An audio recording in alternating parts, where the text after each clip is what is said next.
Okay, here we have my guitar build here. It's just completely custom design. You can see it's sort of book matched, figured maple here, and then these guys match over here. Alright, this is the basic body design. I did sort of ergonomic bit here, because that's where your arm is all the time. And then I did ergonomic bit right there, kind of like your strats, because that's where your tummy is when you play. And speaking of ergonomics, I did the PRS sort of has that cutaway here, and actually I've got a Les Paul that has that cutaway here. Oh no, it's a cutaway. The cutaway is over there. My bad. At any rate, so it cuts. The cutaway there is kind of like your let's see, PRS guitars. They have that, and I just love that. You can just sort of comfortably get up there, no problem. And that horn is sort of a nod to Doug Irwin, who made the Wolf guitar for Garcia, and the whole guitar I kind of want. I mean, the body of the guitar I kind of wanted to have a little of that sort of Doug Irwin feel to it. That's kind of what I was shooting for. But like obviously with a whole bunch of other elements, like it has sort of an offset Jaguar sort of Jazzmaster sort of design to it. So it's kind of like an offset guitar in that way. The switch plate came off a Telecaster, and 5-way switch here, and I've got volume forward here because that's the one I'm going to grab the most, and then tone in the back. I've got a treble bleed here, or a treble bleed here on the volume, so that when you turn it down, it doesn't darken up too much, but you can get some warmth with the tone knob really nicely on this one. So I will get to some sound checks and stuff in a bit, but I want to kind of continue my guided tour here. So we've got Telecaster bridge, and I did bubinga wood here for what I call the sort of bridge plate mount. I also did bubinga wood for it's like an exotic hardwood for the pickup mounts. I had actually ordered plastic ones. There were like tortoiseshell ones, which I liked, and then I thought, well, why not make them out of bubinga? And I think that was the right choice there. And so the switch plate cover also has that bubinga mount on it. And so working our way this way towards the neck, the pickup in the bridge position is a Seymour Duncan Little 57 or something, I think. And it's great because it with this little switch here, this little mini toggle lets me make this a single coil or a humbucker, and I really wanted to have that capability, and I thought it was going to sound really good, and I'm really glad I did that because it makes a big difference here. And then moving up here, we have the Dimarzio Dark Matter. That's a Seymour Duncan. I think it's called Little 57.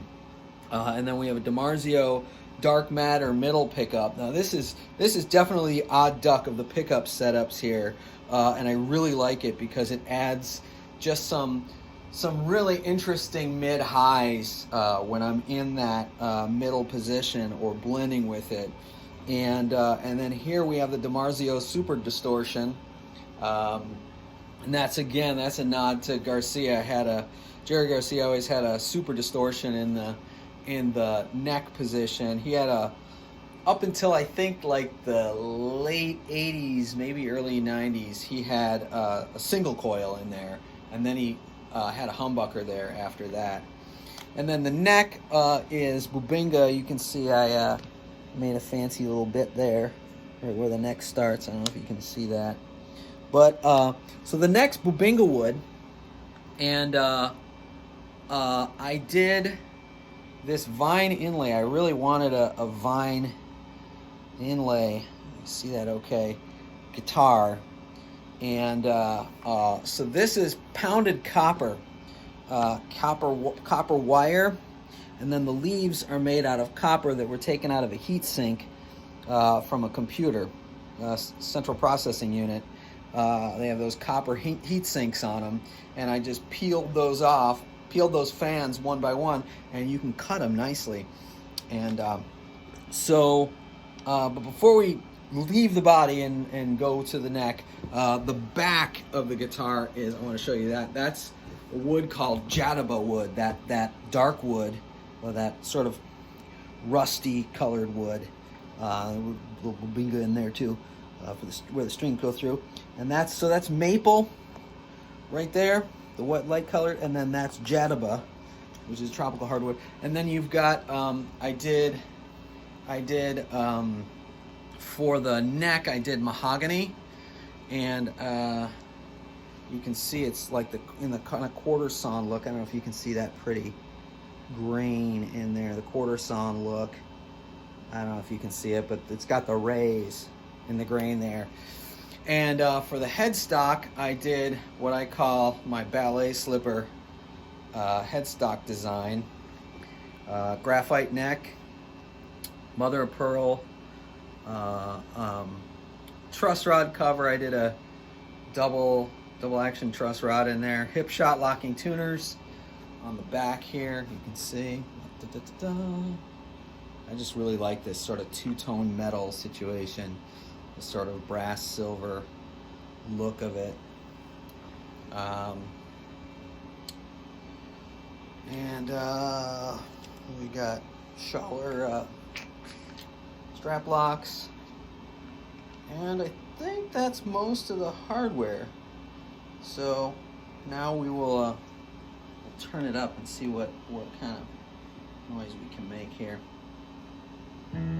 So I wanted something that I could play that had nice warm tones, but also could get me really nice chimey highs and stuff. And I wanted kind of a guitar that did a little of everything. So I'm gonna sort of head to head some of the different sounds it makes.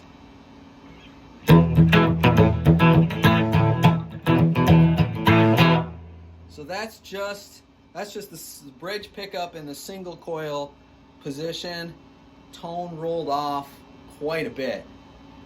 But it's got a lot of spank to it, even with the tone rolled off. Right? And that's just in the single coil position, so we give it some more tone, and that's a lot, right?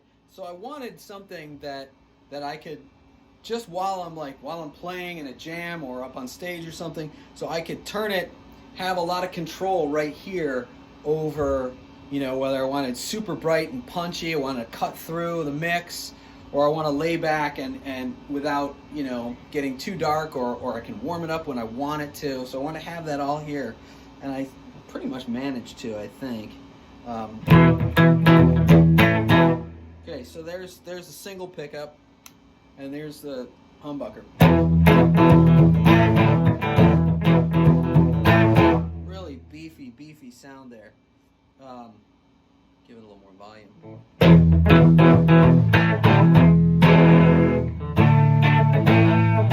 Right? So there, now we'll go humbucker and medium, the middle pickup.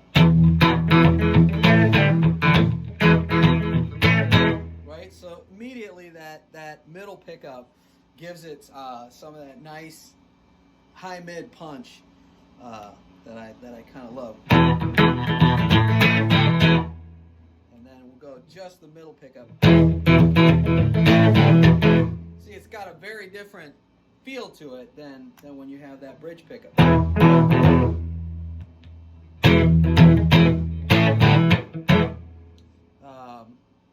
Nice on the percussive sounds there. And then let's mix these two here. So yeah, about that Super Distortion. It is really big and beefy, and I find that when I move up to it, I usually like to pull the volume back and push the tone a bit.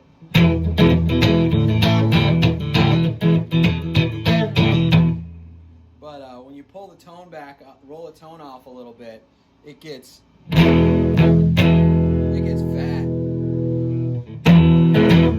I don't even want to tell you what it does with a, well, I'll show you in a second. When you put a little drive on it, it goes nuts. So let's go all the way up to just the Super Distortion here. So yeah, I kind of love it.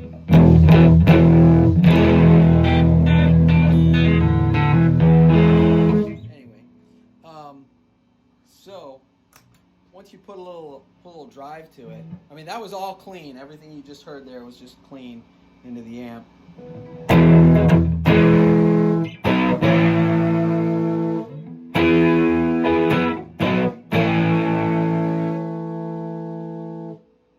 Back that off a bit. Pull that back to the Super Distortion and the Dark Matter.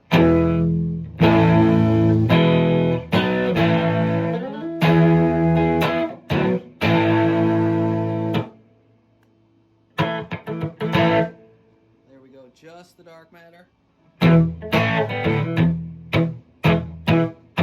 It's wonderfully percussive there. And then let's try some leads with this. So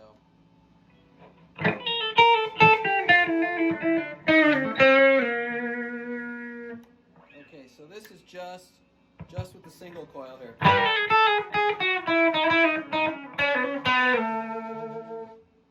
Now let's give it a little juice and make it a humbucker for a second.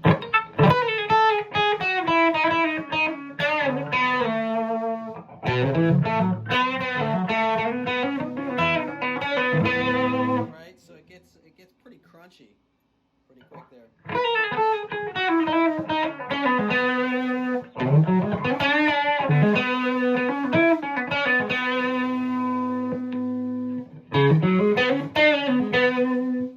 So yeah, you got quite a bit of tonal variety in this thing.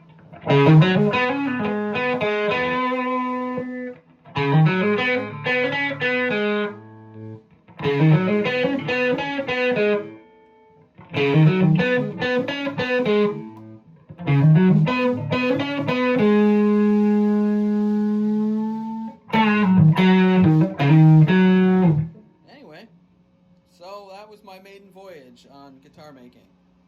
Hope you liked it.